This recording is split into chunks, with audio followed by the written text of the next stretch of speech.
19 വയസ്സുള്ളപ്പോൾ ആശുപത്രിയിൽ ഒരു രോഗിക്ക് അടിയന്തരമായി രക്തം ആവശ്യമായി വന്നപ്പോഴാണ് മുഹമ്മദ് അൽ മൻസൂർ ആദ്യമായി തന്റെ രക്തം ദാനം ചെയ്ത് രോഗിയുടെ ജീവൻ രക്ഷിക്കുന്നത്.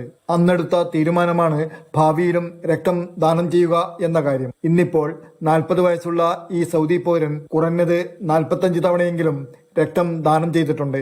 സൗദി അറേബ്യയുടെ മധ്യ ഖമീസ് മേഖലയിലെ ഉദാലിലാണ് മുഹമ്മദ് അൽ മൻസൂർ. മറ്റുള്ളവരെ സംരക്ഷിക്കാൻ തന്റെ മനുഷ്യസഹജമായ കടമ നിർവഹിക്കുവാനായിട്ടുണ്ടെന്ന് മുഹമ്മദ് അൽ മൻസൂർ പറയുന്നു. പലപ്പോഴും വാഹനാപകടങ്ങളിലെ ഇരകൾക്കോ ശസ്ത്രക്രിയയ്ക്ക് വിധേയരായ രോഗികൾക്കോ വേണ്ടിയാണ് രക്തം ദാനം ചെയ്തിട്ടുള്ളത്.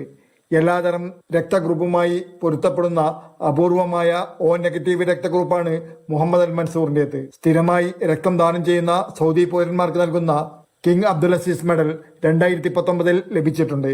അടുത്തിടെ മുഹമ്മദ് അൽ മൻസൂറിന്റെ സംഭാവനകളെ അംഗീകരിച്ച് കസീം ഹെൽത്ത് വിഭാഗം അഭിനന്ദന സർട്ടിഫിക്കറ്റുകൾ നൽകിയിട്ടുണ്ട്. Mathrubhumi news, Saudi Arabia.